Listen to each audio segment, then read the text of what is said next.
Nascido na Córcega, a 50 quilômetros da Itália, Napoleão se autoproclamou imperador da França em 1799 e se apresentou como herói e salvador de seu povo. Historiadores veem Napoleão como um herói, um salvador da França, no tempo em que ela estava economicamente aniquilada, quando a França precisava de um salvador.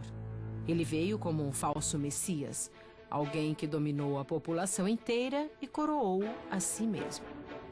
Quem o segue cria o mal, ou seja, ele influencia as pessoas. Segundo Nostradamus, a habilidade de aparecer como salvador e seduzir a população inteira é característica do anticristo.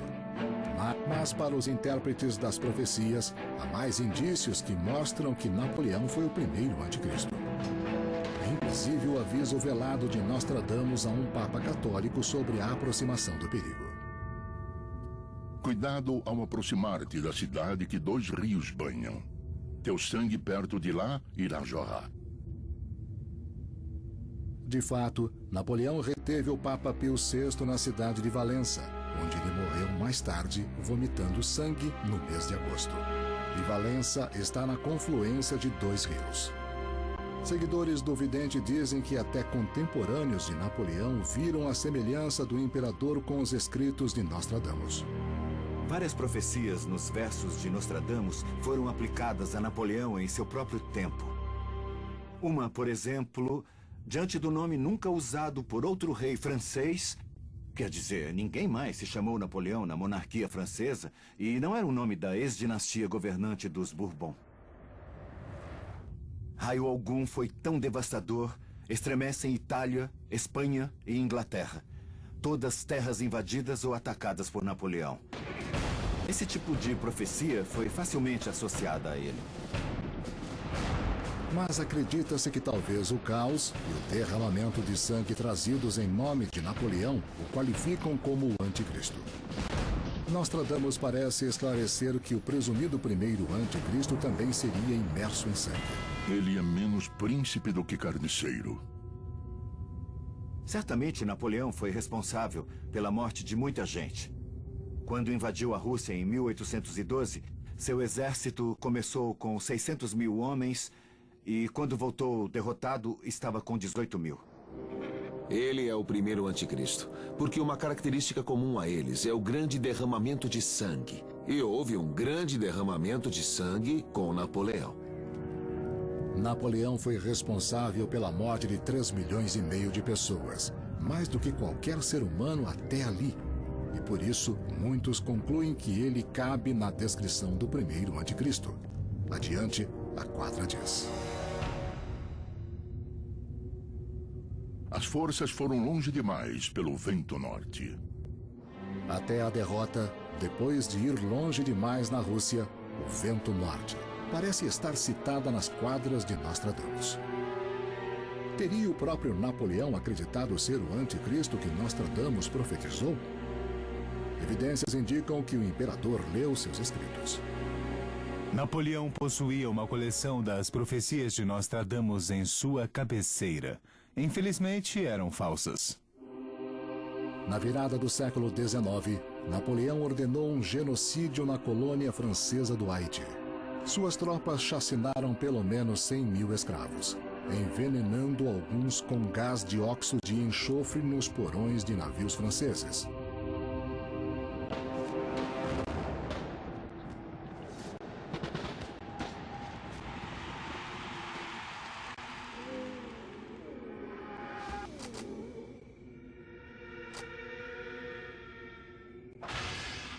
Se não houvesse Napoleão Bonaparte, com certeza não haveria o caminho que levou à unificação da Alemanha. No fim do século XIX, o que levou ao segundo anticristo, que criou o mundo moderno, que criou o ambiente para a chegada do terceiro e último anticristo.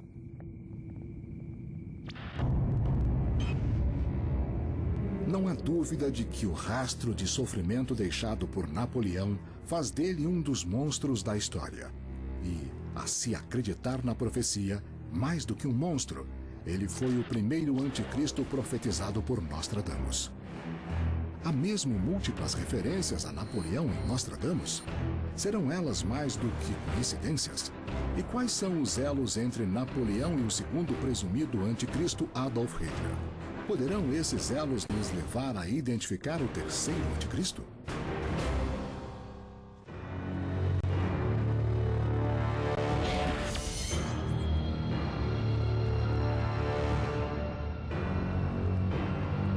Quais, se houverem, são os sinais do Armagedon? Tirarei os israelitas das nações para onde foram. Reunirei a todos eles para trazê-los de volta à sua terra. Sabemos que Deus disse no Velho Testamento, no fim dos tempos, eu levarei meu povo dos 4 cantos da terra de volta ao país de seus antepassados, a Palestina. Isso, literalmente, abriu a cortina para o anticristo entrar em cena. Estamos examinando se um anticristo de proporções bíblicas chegou para acelerar o caos e a destruição que vemos no mundo moderno. As quadras de Nostradamus sugerem que esse anticristo será o último de 3 falsos messias. Sua chegada será imediatamente precedida por outro mal. Um mal que cria as condições para que o último dos anticristos de Nostradamus destrua o mundo. Há séculos, seguidores de Nostradamus examinam suas quadras atrás de pistas que identifiquem o segundo anticristo. Das profundezas da Europa Ocidental. Nostradamus temia que o segundo anticristo fosse muitas vezes mais brutal do que o primeiro. Nostradamus nos diz que algo totalmente inusitado vai aparecer na Terra. E descreveu isso nos 2 primeiros anticristos. Não eram apenas monstros nacionais, eram monstros supranacionais com influência mundial. Acho que é isso que ele quer dizer. Suas profecias do segundo anticristo são muito insistentes e específicas. Muitos concordam que elas apontam diretamente para o maior louco da história, cuja língua seduzirá grandes multidões. Nostradamus menciona o segundo anticristo pela primeira vez numa quadra que prediz outra fase de terror e destruição para a Europa. E existe um homem que vem do exato local profetizado por Nostradamus, Adolf Hitler. A liberdade não será recuperada. Será ocupada por um homem de alma negra, soberbo, abominável e injusto. Quando a matéria da ponte se abrir, o Danúbio atormentará a República de Veneza. Hitler aparece muito nas interpretações de Nostradamus porque ele faz muitas referências a alguém chamado Richter, bem parecido com Hitler, mas é o nome do Danúbio.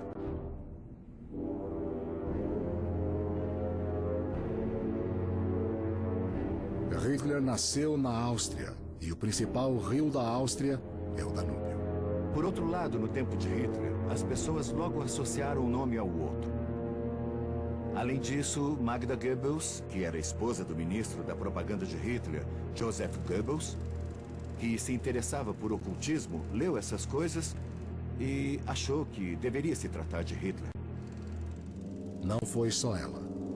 Outros fizeram a mesma ligação. Na verdade, o impressor em uma das primeiras versões das profecias trocou uma letra da palavra Richter em uma das quadras e errou a posição do T. Hitler ficou famoso por seus discursos hipnotizantes e carismáticos. Em menos de 10 anos, ele seduziu a Alemanha e começou uma guerra mundial em total impunidade. E o mais perturbador foi que ele convenceu os alemães a levar a cabo um genocídio que virtualmente varreu os judeus da Europa e outras vítimas, matando mais de 6 milhões de pessoas. Nostradamus escreve: Sua fama crescerá até os reinos do Oriente. A última linha é interessante porque também indica que se trata de Hitler. O Japão Imperial se entusiasmou de tal modo por Adolf Hitler que assinou um ato tripartite, a Aliança do Eixo, que ligou a Roma de Mussolini, o Terceiro Reich de Hitler e o Japão Imperial. Responsável por um número de mortes que alcança dezenas de milhões, Hitler é sinônimo de mal, mais mais do que qualquer outro ser humano da história. Mas pode ele ser o segundo anticristo de Nostradamus? A maneira de entender que Hitler é o segundo anticristo passa novamente por Napoleão e o mundo que resultou das guerras napoleônicas, que criou condições para a unificação da Alemanha.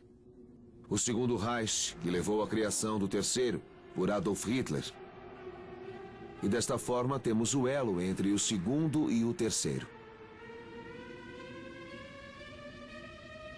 Há indicações de que, assim como Napoleão, Hitler tivesse consciência de seu destino de anticristo, como revelado nas quadras de Nostradamus. Hitler fazia parte de um submundo esotérico e oculto, antes da Primeira Guerra, que era fascinado por Nostradamus e suas profecias. Em 1939, Hitler se identificava com a ideia de ser o segundo anticristo. Os rios. Bestas ferozes e famintas. Ele está olhando para uma tecnologia fantástica, que nunca viu antes. O grande será levado a uma gaiola de ferro, quando nenhum filho da Alemanha notará. A gaiola é o abrigo de Hitler, o abrigo onde ele se refugiou no fim de seu reino. Se alguém com visão do futuro lhe contasse que viu uma grande trincheira cavada em Berlim, rodeada com uma incrível armação de ferro, para reforçar um grande abrigo que estava sendo construído, em nenhuma hipótese não diria que havia gente embaixo da terra, dentro de uma gaiola, no que se tornou o abrigo de Hitler. Foi nesse abrigo que Hitler, na iminência de perder a guerra que ele mesmo começou, cometeu suicídio. Alguns veem a patológica falta de consciência de Hitler como prova de que é o segundo anticristo de Nostradamus. Cristo personifica pura compaixão. Hitler é seu exato oposto. Eu sou angustiado por uma declaração muito sincera que Hitler fez sobre sua habilidade de achar o caminho certo e tomar a decisão certa. Sigo o meu caminho com a total confiança e a certeza de um sonâmbulo. Estar adormecido é o máximo da inconsciência. Literalmente é ser um sonâmbulo na vida. Mas ele é um sonâmbulo muito poderoso e carismático também, que leva o mundo para o abismo. Isso, para mim, é ser anticristo. Segundo os seguidores, o efeito Nostradamus pode estar dominando o mundo moderno. Mas como testar essas teorias? Se Napoleão foi o primeiro anticristo e Hitler o segundo, quem é o terceiro? E já está entre nós? Evidências sugerem que antes desse falso profeta possa provocar uma terrível batalha entre as forças do bem e do mal, outra etapa crítica deve acontecer.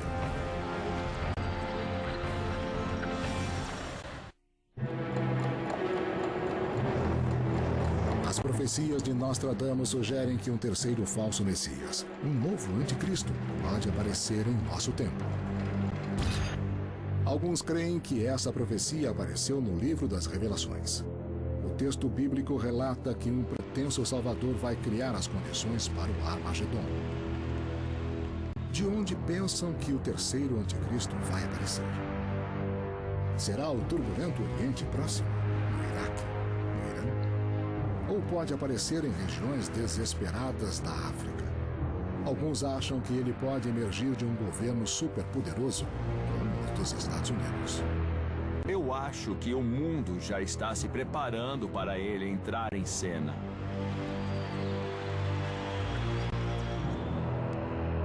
Que sinais há nas quadras de Nostradamus que possam nos indicar a identidade do terceiro anticristo? Ele quis alertar nossa época sobre o terceiro anticristo por ser o pior de todos eles. Porque aprendeu com os erros feitos por Hitler. Ele vai saber o que fazer. É um homem muito perigoso. Poderoso e perigoso. Mas há uma coisa estranha e inesperada.